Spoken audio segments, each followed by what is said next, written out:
Hi, I'm Professor Goins. Welcome to the Math Professor's YouTube channel. If you're looking for videos explaining topics in pretty much any college mathematics course, please consider subscribing and then checking out our playlists, watching videos, liking, commenting, sharing those videos. Those are simple, free interactions that you can do, super quick as well, that help us grow our channel because it does help out the YouTube algorithm in our favor. Again, we're not trying to be professional YouTubers here, but we would, like to see what we could do with it. So let me go ahead and get into the current video. Now, after teaching calculus for a while, I've had students tell me, over years and numerous semesters, that when they would study, they would generally use their notes from class more so than the textbook. And I've gotten a lot of encouragement over the years to just write my own book, and I thought, well, that's a lot of work. I don't know that I really ever have time for that. And well, I just started one year, and I started writing, and just thought, you know what? If nothing comes of it, nothing comes of it. But I started writing, and after a few years, let me show you what we got. We are now in the second edition of the Calculus, a rigorous yet student-friendly approach by me. And this is a fairly beat-up copy, so you can see it's, kind of ripping a little bit. It's, paperback copy, and it's, well over 800 pages, so it does get beat up, getting used quite a bit and thrown in and out of my bag and, used from multiple classes. But let's go ahead and let's take a look at this book. It's going to have a bunch of different notes and stuff in there that I've, ideas for next editions, which I am currently working on the third edition. But this is Calculus second edition by me, professor of mathematics at St. Clair County Community College. And this text is dedicated to my wife and to our son Grayson, and also to Beckett, which will be updated in the third edition. Let's look at the table of contents. Chapter 0, a very brief review of pre-calculus. So basically, the majority of what we talk about in the pre-calculus textbook that Professor Van Hamlin and I wrote, we cover in pretty much chapter 0. So chapter 0, because it's prerequisite, it's primarily there for reference. It should not be the first exposure that a student has to that content, but it's good for a refresher and for just looking, formulas up or definitions or things like that. And there are, of course, some exercises that you can practice as well. And then we get into the standard calculus topics, chapter 1, limits. And we go through pretty much the standard content there. Chapter 2, differentiation. Again, primarily the standard content. Basically, the way that I did it, I started with, as far as differentiation, we do how to differentiate, which is chapter 2. And then chapter 3 is applications. In other words, why. So how to differentiate, followed by why did we do that. Okay, next chapter, integration.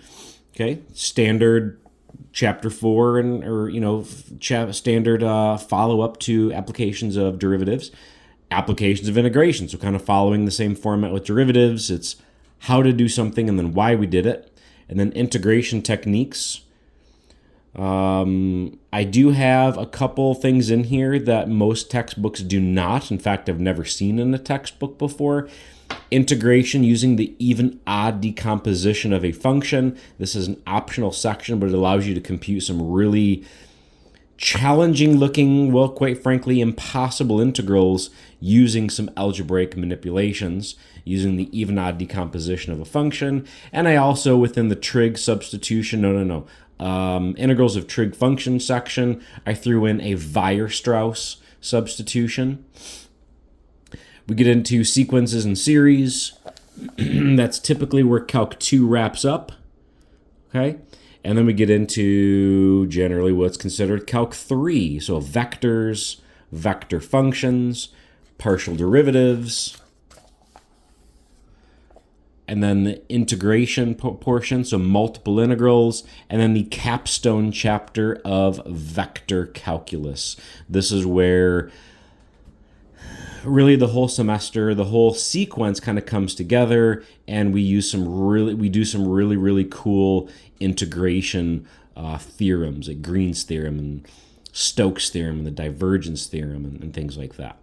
I also have, so in the appendix, derivative of a radical function. Now, what that's all about is, well, how do I do the difference quotient for a square root? We know how to do that in Calc 1. For example, we use a conjugate. What if I wanted to do the algebraic manipulations to find the derivative of a cube root or a fourth root? Well, how do I extend the conjugate idea? And that's what I cover in that section. And then Feynman integration, discrete derivatives, the topology of the real line, and then we do a symbols glossary and then a brief table of integrals. Answers to selected exercises. What I did, and this is kind of where I feel like my book kind of differentiates, pun intended there, differentiates from other calculus textbooks on the market, is I have not only the odd answers in the back, but I have almost all of the answers in the back. In fact, every subsequent edition, I add a ton of exercises along with a ton more answers to the point to where there's not many exercises that do not have answers in the back of the book. Preface, I don't know if you can read that or not. Maybe pause it. You can read that if you like. Certainly, I'll leave you to that at a later time.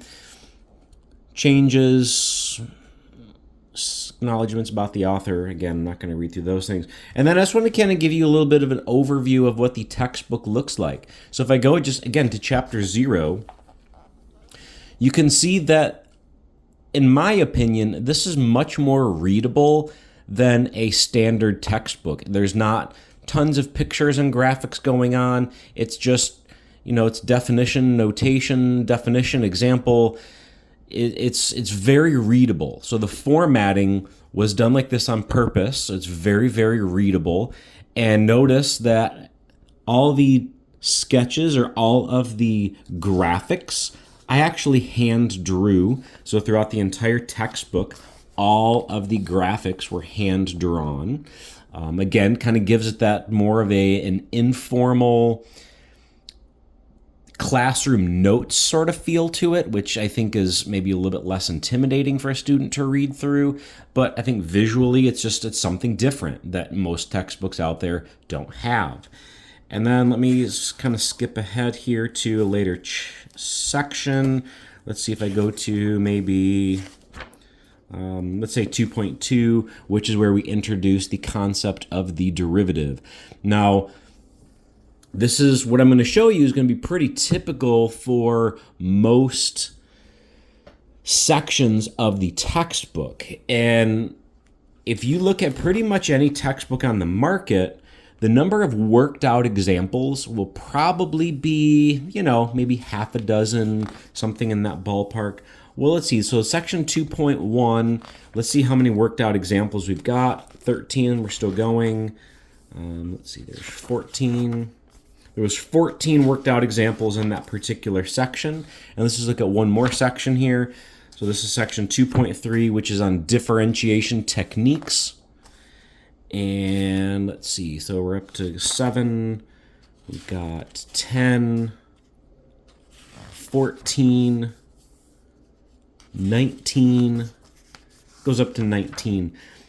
So 2 back-to-back sections, 14 examples, 19 examples, and that is pretty typical. In fact, there's some sections that have way more than that. I don't remember off the top of my head what what the most is by any means, but most sections have a lot of worked out examples.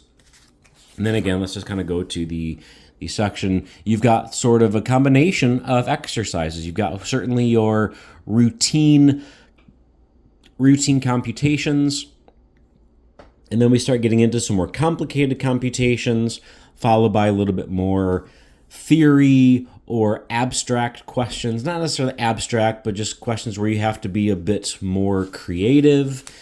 Just so we've got a multiple levels of difficulty with the exercises, which I think is certainly appropriate for a calculus class, and it makes the book more flexible.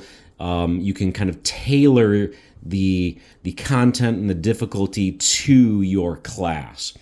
So if you are an instructor out there and you'd like a preview copy for free, please send me an email or send me a message, and I can have the publisher send that to you.